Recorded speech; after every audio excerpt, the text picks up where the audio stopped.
Bienvenida, hermana, a su programa Alimento Espiritual.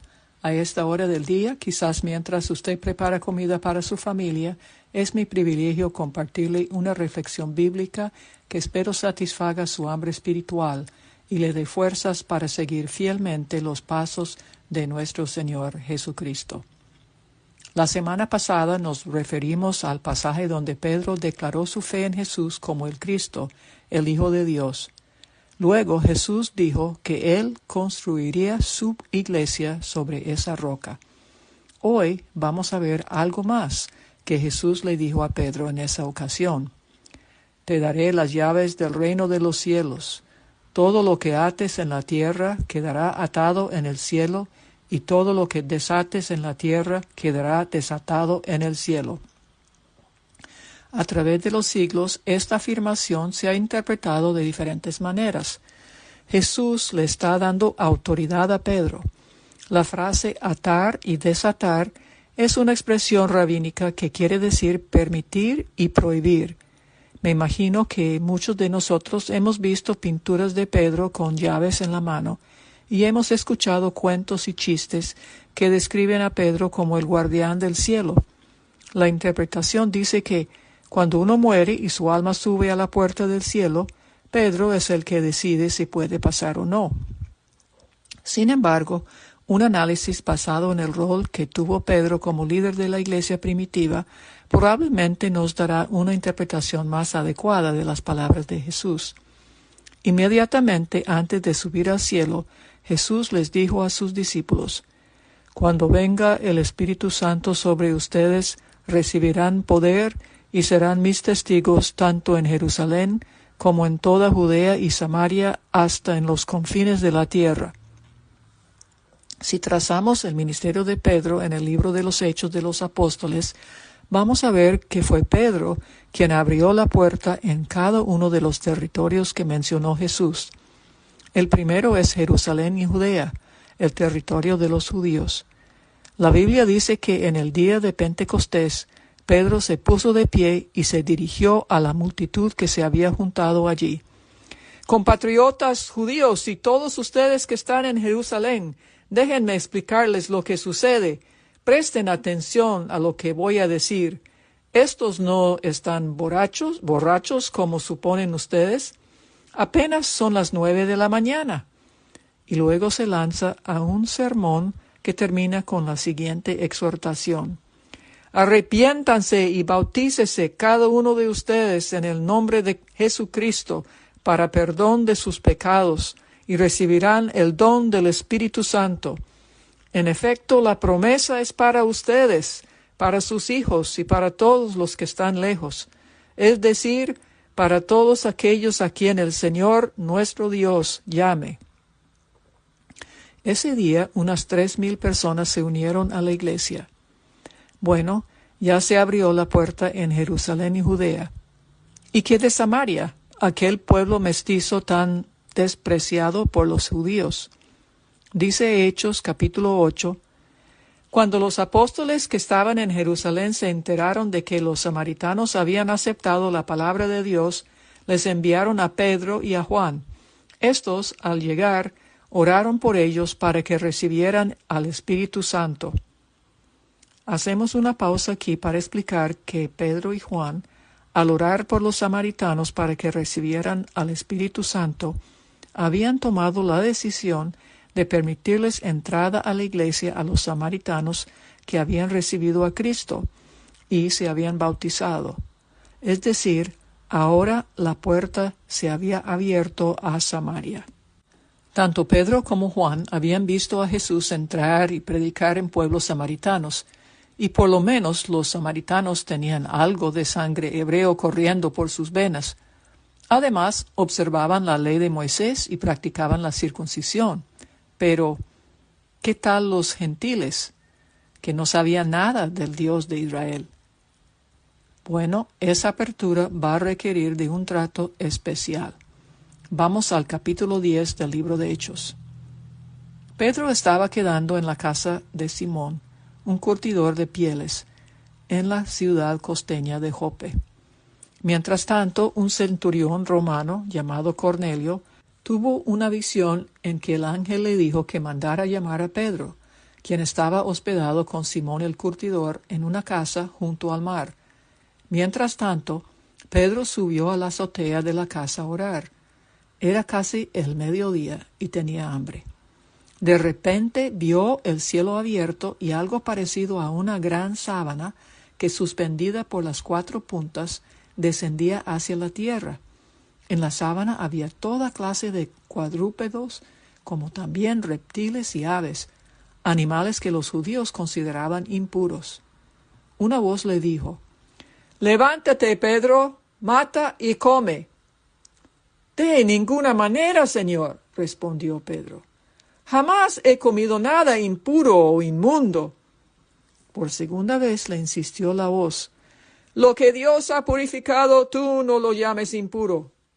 Esto sucedió 3 veces, y enseguida la sábana fue recogida al cielo. En eso llegaron 3 hombres que le dijeron: «Venimos de parte del centurión Cornelio, un hombre justo y temeroso de Dios, respetado por todo el pueblo judío.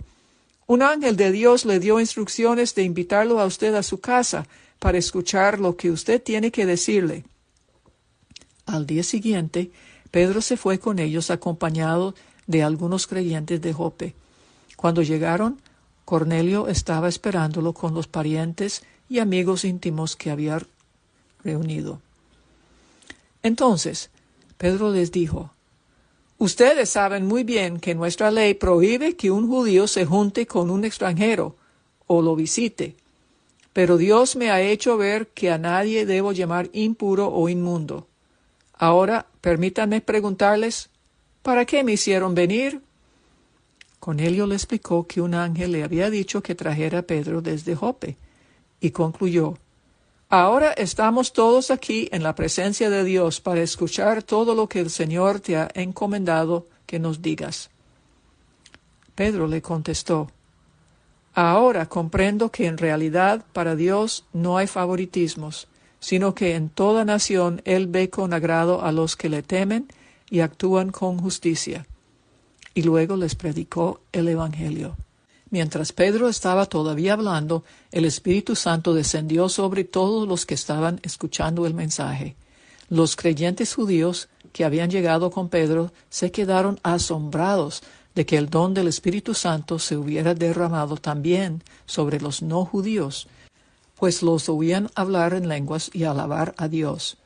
Entonces Pedro respondió: «¿Acaso puede alguien negar el agua para que sean bautizados estos que han recibido al Espíritu Santo lo mismo que nosotros?» Y mandó que fueran bautizados en el nombre de Jesucristo.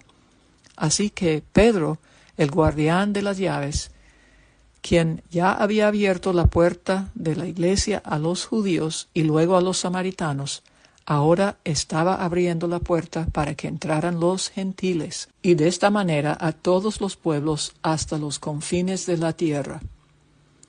Pero ahora, hermana, pasemos del ministerio evangelístico de Pedro a su ministerio pastoral. En los evangelios sinópticos, Jesús llama a Pedro, Andrés, Santiago y Juan a ser pescadores de hombres. En cambio, en el evangelio de Juan, Jesús le extiende un claro llamado a Pedro a ser también pastor de ovejas. La semana pasada mencionamos que cuando cantó el gallo, Pedro se acordó que Jesús le había dicho que iba a negar que lo conocía. Lucas agrega que cuando cantó el gallo, el Señor se volvió y miró directamente a Pedro. Entonces Pedro salió del lugar llorando amargamente, porque 3 veces había negado que conocía a Cristo. Sin embargo, ese no es el fin de la historia, porque 3 veces Jesús le va a dar a Pedro la oportunidad de restaurar la relación entre ellos. Veamos el relato que se encuentra al final del Evangelio de Juan. Pedro y 6 discípulos más habían pescado toda la noche sin haber recogido nada. Cuando comenzaba a amanecer, Jesús se apareció en la orilla sin que ellos se dieran cuenta de quién era. Siguiendo sus órdenes, los discípulos echaron la red a la derecha de la barca y no podían sacarla por los muchos pescados que tenía. Entonces Juan le dijo a Pedro: «¡Es el Señor!». Y Pedro se tiró al agua, mientras los otros jalaron los pescados a la orilla. Seguro que el incidente le recordó a Pedro su llamamiento de ser pescador de hombres 3 años antes. Esta vez, el Señor lo va a llamar a ser pastor de ovejas. Ser pescador o evangelista requiere de entusiasmo y valentía. Ser pastor requiere de amor. Amor que enseña, que perdona, que tiene paciencia, que da espacio para que la ovejita crezca. Dice el texto: cuando terminaron de desayunar lo que Jesús les había preparado, él le preguntó a Simón Pedro: «Simón, hijo de Juan, ¿me amas más que estos?». «Sí, Señor, tú sabes que te quiero», contestó Pedro. «Apacienta mis corderos», dijo Jesús. Y volvió a preguntarle: «Simón, hijo de Juan, ¿me amas?». Pedro respondió: «Sí, Señor, tú sabes que te quiero». Y Jesús le dijo: «Cuida de mis ovejas». Por tercera vez Jesús preguntó: «Simón, hijo de Juan, ¿me quieres?». A Pedro le dolió que por tercera vez Jesús le hubiera preguntado: «¿Me quieres?». Así que dijo: «Señor, tú lo sabes todo, tú sabes que te quiero». «Apacienta mis ovejas», dijo Jesús. Aparentemente estas palabras del Señor quedaron grabadas en la mente de Pedro. El Señor, que Pedro tanto amaba, había cuidado de él, lo había perdonado y lo había afirmado delante de sus compañeros. Por eso, en su primera carta a los cristianos de Asia Menor, Pedro se refiere a Jesucristo como el pastor que cuida de sus vidas. Asimismo, recalca que por amor del Señor, todo líder de la Iglesia debe ser un pastor que cuida el rebaño de Dios que está a su cargo, no por obligación ni por ambición de dinero, sino con deseo de servir. No debe ser tirano, sino ejemplo para el rebaño que está a su cargo. Y un día, dice Pedro, el pastor supremo, Jesucristo mismo, aparecerá para premiar a los pastores que han cuidado y apacentado a sus ovejas con amor. Y ellos recibirán la corona inmarchitable de la gloria. La figura del líder como pastor viene del Antiguo Testamento. El Señor describió la situación de Israel ante Babilonia a través del profeta Jeremías en estos términos: «Mi pueblo ha sido como un rebaño perdido, sus pastores lo han descarriado, lo han hecho vagar por las montañas». Y a través del profeta Ezequiel agregó: «Mis pastores no se ocupan de mis ovejas, cuidan de sí mismos, pero no de mis ovejas. Por tanto, pastores, escuchen la palabra del Señor. Yo estoy en contra de los pastores, les pediré cuentas de mi rebaño. Yo mismo me encargaré de buscar y de cuidar a mi rebaño». Jesucristo edificó sobre esta base cuando declaró: «Yo soy el buen pastor. El buen pastor da su vida por las ovejas». Pedro también daría su vida por las ovejas, aproximadamente 36 años después, en Roma. Según la tradición, los verdugos accedieron a su petición de crucificarlo boca abajo, porque no se consideraba digno de morir del mismo modo que su Señor, el Pastor Supremo.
Espíritu Santo de Dios y de Cristo nuestro Señor, cuán agradecidos estamos por los pastores en nuestras iglesias que nos apacientan y nos cuidan. Ellos han respondido a una vocación que exige sabiduría, discernimiento, paciencia, sacrificio, fe y muchísimo amor. En este momento te pedimos por nuestros pastores, para que los alejes de la tentación, los llenes de tu gracia y poder, y los apacientes con tu palabra. Dales descanso para que no se agoten, y palabras de ánimo para que no se desalienten.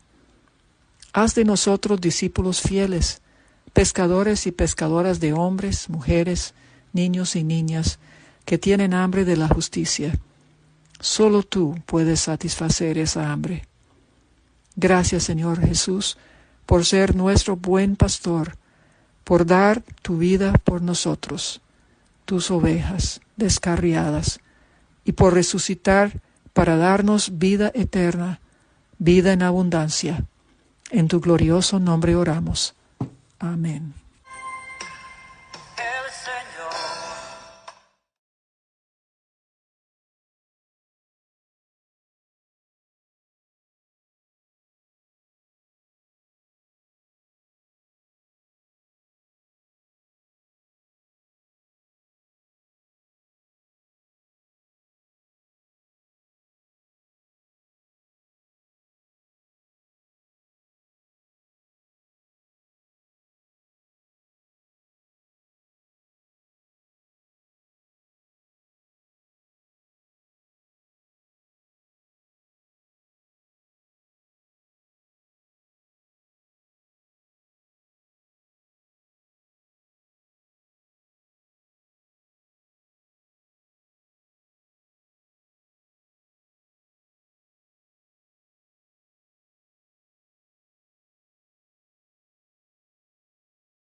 Hermana, la invito a escuchar las reflexiones de mis colegas Diana Bonilla y Blanca Galdamés mañana en esta misma página de las Hijas del Rey.